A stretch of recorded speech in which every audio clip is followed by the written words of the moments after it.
Championship game appearances. UConn has the best win percentage in NCAA tournament history with a perfect 6-0 record. On the other end, Michigan has the worst percentage with a 1-6 record in national championship games. Jay Will is back with us now from Indianapolis ahead of tonight's national championship game. Which program would benefit more from a ring? We heard Dan Hurley say, I don't want the watch, I want the ring, I want the banner. Would it be UConn or Michigan? I mean, well, the stats said it right there, Shay. I mean, look at that win percentage in the national championship game. That speaks for itself. Look, I think for Michigan, it changes the narrative. And for UConn, it only tightens the grip, right? Like, UConn already has college basketball in a chokehold right now. Just look at 3 Final Fours in the past 4 years.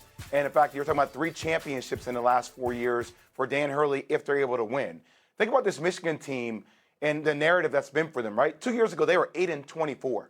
Only 2 years ago, 8-24. They won a championship in 1989, but since then, it's been the almost win a national championship program.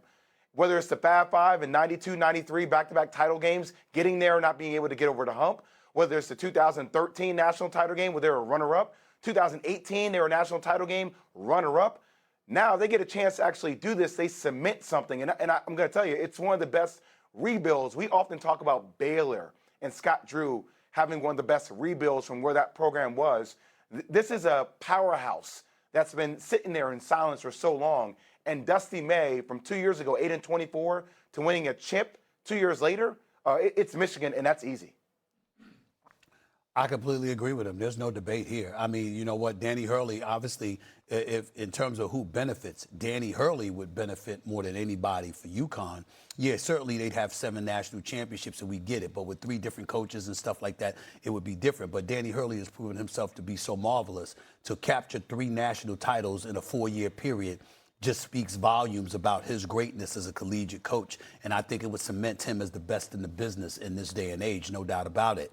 But I think when you look at Michigan, once again, I think that it resonated with me to see Jalen Rose, Chris Webber, Juwan Howard, Jimmy King and Ray Jackson, all there at the Final Four. Because even though they lost back-to-back national title games in 1992 and 1993, we know what they did to the culture. We know what they meant to the culture.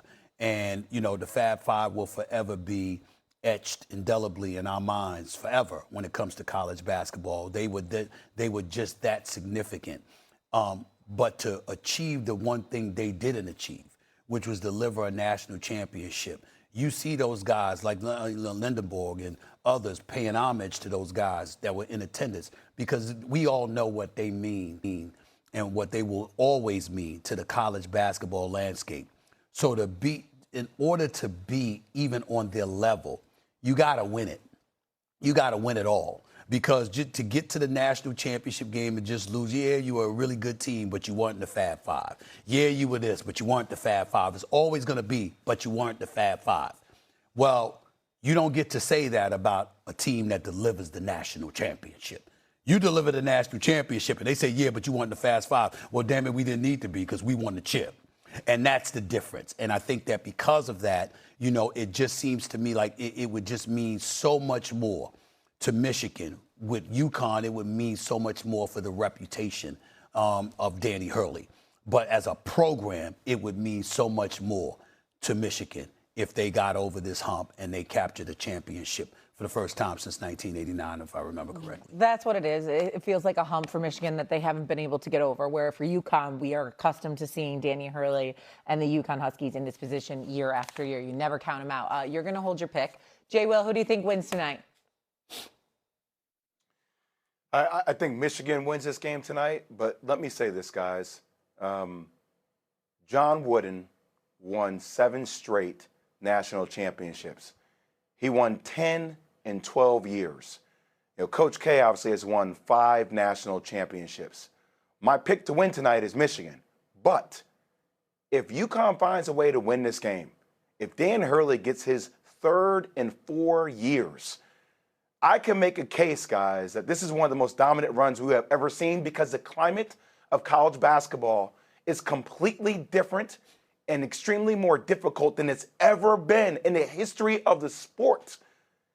With roster construction, with NIL, with retention, in order to maintain this level of dominance, even though it's the beginning of this new era, I'm not sure we'll see a run like this over and over and over and over again. And it puts him in the conversation for some of the greatest coaches of all time in the history of this sport, because this era is so difficult. So yes, he wins 3 and 4 years. He will be in the category when John Wooden and Coach K. There's no doubt about it.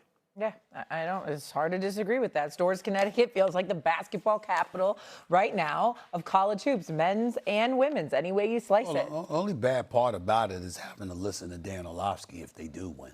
I mean, none of us should be subjected to that nonsense.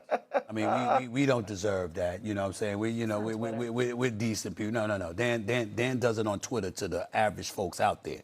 But he comes up in this studio afterwards, and he is a flat-out nuisance. You know, I mean, he's the only reason, the absolute only reason that I root against UConn. Is he on the show tomorrow? Can someone tell me in my ear? Is he even going to be here? We can see. I can work on getting him banned. There you go. I can work on getting him banned. You know a guy? I'm happy for UConn taking over the role of the most hated team in college basketball. They can take it. No, that's not true. That's not true. It'll always be Duke. You'll always hold on to that, Jay. You'll always hold on to that. It'll always be Duke. It'll always be Duke. Dan Hurley, as annoying as he is, it's definitely Duke. Universally, people can't stand Duke. I like Duke. It doesn't bother me because I think that's the best rivalry in sports, Duke, North Carolina basketball. But there are people, obviously, that can't stand Duke across the country. And, you know, they don't mind. I think that's the beauty of the Duke. Christian Laettner, Jay, others, they didn't mind. And they didn't mind. That's what makes it better. And all those people have suddenly become UConn fans. I don't know why. Jay, well, we'll see you later. Enjoy the game tonight. Jay, stay warm. Breaking news into First Take. The Chicago Sky have traded Angel Reese to the Atlanta Dream. Atlanta is sending first-round picks in both 2027 and 2028 to acquire Reese in a 2028 second-round swap. Stephen A., your reaction to this? I'm very, very happy for Angel Reese. The Chicago Sky have been awful. They won 13 games a couple of years ago, went 10-34 last year. I'm used to Angel Reese being in winning situations. 14 points, 12 rebounds a game. She's a glue piece. She's somebody that's very, very capable. And Atlanta is coming off a really, really good season. They went 30-14 last year. You know, they lost in the first round, but they still played, and they're still competitive. So to be willing to give up a couple of first-round picks for the services of Angel Reese, clearly she's valuable. They think that she could be valuable for them.